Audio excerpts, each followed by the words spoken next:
आमर वर्ण को जो दुई भाग विभक्त करा स्वर वर्ण और व्यंजन वर्ण। स्वर वर्ण सरी जाइए आसला व्यंजन वर्ण। व्यंजन वर्ण को आमर दुई भाग विभक्त कराई गोटे हूँ वर्ग व्यंजन आउ गोटे हूँ अवर्ग व्यंजन।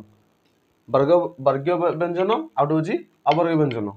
व्यंजन वर्ण मान क ठारू म पर्यंत 25 टी स्पर्श वर्ण अच्छी। एगुड़िकर उच्चारण समय जिह्वार अग्र मध्य बा मूलर साहाय्य नहीं कंठ तालु मूर्धा दंत और ओष्ठादि को स्पर्श करने को पड़ी थाए। यही स्पर्श गुड़िक 5टी वर्ग व श्रेणी रे विभक्त होइथिबारु वर्ग वर्ण नाम परिचित। ज ठारू आउ अनुसार पर्यंत 13टी अवर्ग व्यंजन अच्छी। आगे वर्ग व्यंजन विभागीकरण देखिबा। वर्ग व्यंजन को आमर 5टी भाग में विभक्त कराई क वर्ग च वर्ग ट वर्ग त वर्ग एंड प वर्ग। क वर्ग रे जाउछंती क ख ग घ ङ। च वर्ग रे जाउछंती च छ ज झ ञ। ट वर्ग रे जाउछंती ट ठ ड ढ ण। त वर्ग रे जाउछंती त थ द ध न। प वर्ग रे जाउछंती प फ ब भ म। 5 बार जो विभक्त कराई आगे यदि मन न पड़ो आ सर्ट ट्रिक होची एपटे 5टा को मन रखिए क च ट त प कचट तप। जो क वर्ग को कहुए कंठ्य वर्ण आ च वर्ग को कहुए तालव्य वर्ण। ट वर्ग को कहुए मूर्धन्य वर्ण। त वर्ग को कहुए दंत्य वर्ण आउ प वर्ग को कहुए ओष्ठ्य वर्ण। एपटे सर्ट ट्रिक मन रख एपटे हूँ क च ट तप या केमी मन पड़ोनी काले ये कौ वर्ण कहार। एपटे सेमती मन रख एपटे क च ट तप एपटे मन रखी क ता मु द यो सेमती क आइले कंठ्य वर्ण। कंठ्य वर्ण किए किए जाउछंती 5टा क ख ग घ ङ। च आसिले च वर्ग आसिले च छ ज झ ञ। एमती एपटे कचट तप एपटे कतामु द। वर्ग व्यंजन जो 5 बार विभक्त कराइथिला कचट तप जो कचट तपर पंचम वर्ण जमी क ख ग घ ङ च छ ज झ ञ ट ठ ड ढ ण त थ द ध न प फ ब भ म। तार पंचम वर्ण हूँ जो उ निय ण न म। ये 5 जो पंचम वर्ण से पंचम वर्ण को आमर अनुनासिक वर्ण बोली कहुए। वर्ग व्यंजन पर आसिला अवर्ग व्यंजन। अवर्ग व्यंजन मानकर वर्ग नाही अर्थात सेगुड़िकर उच्चारण स्थान भिन्न अटे। यही अवर्ग व्यंजन को आमर 3 भाग विभक्त कराई गोटे हूँ अंतस्थ वर्ण आ गोटे हूँ उष्म वर्ण आ गोटे हूँ अजगवाह वर्ण। अंतस्थ वर्ण किए ना ज य र ळ ल यो अंतस्थ वर्ण।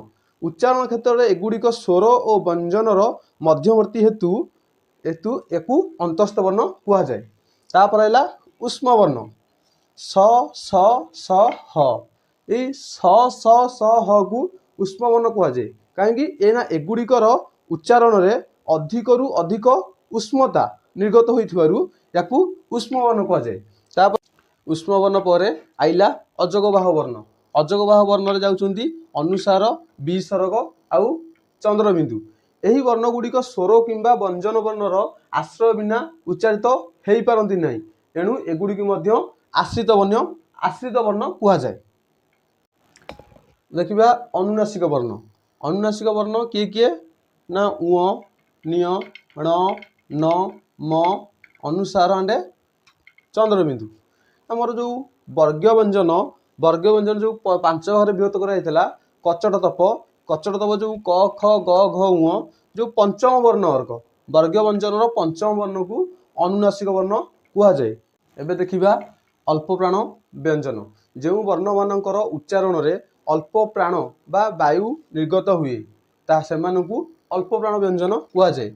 जमिति कि आमर प्रत्येक वर्गर प्रथम तृतीय आउ पंचम वर्ण हूँ अल्प प्राण व्यंजन क ग ङ च ज ञ ट ड ण त द न प ब म। अल्प प्राण बाहर ताकू अल्प प्राण व्यंजन कहुए। तापर देखिबा महाप्राण व्यंजन। जो वर्ण मानकर उच्चारण रे महाप्राण बा अधिक वायु निर्गत हुए सेमानकु महाप्राण व्यंजन कहुए। प्रत्येक वर्गर द्वितीय आउ चतुर्थ हूँ महाप्राण व्यंजन ख घ छ झ ठ ढ थ ध फ आउ भ एथिरु अधिक वायु निर्गत हुए बोली सेथिपई याकू महाप्राण व्यंजन कुहा जाय। तापर देखिबा आमे अघोष व्यंजन जो वर्ण गुड़िकर उच्चारण रे स्वरतंती कंपित होई न थाए सेगुड़ी को अघोष व्यंजन कहती। प्रत्येक वर्गर प्रथम द्वितीय एवं प्रत्येक वर्गर प्रथम द्वितीय आउ स स स ए होची अघोष व्यंजन। जो वर्ण गुड़िक उच्चारण रे स्वरतंती कंपित होई थाए जो वर्ण गुड़िक स्वरतंती कंपित होई थाए सेगुड़ी को सघोष व्यंजन कुहा जाए। प्रत्येक वर्गर तृतीय चतुर्थ एवं पंचम तृतीय चतुर्थ पंचम और ज र ळ यो ये होची सघोष व्यंजन। ये न आउ म मिश्र कहूची न आउ म जानिथिबे ये होची अनुनासिक वर्ण।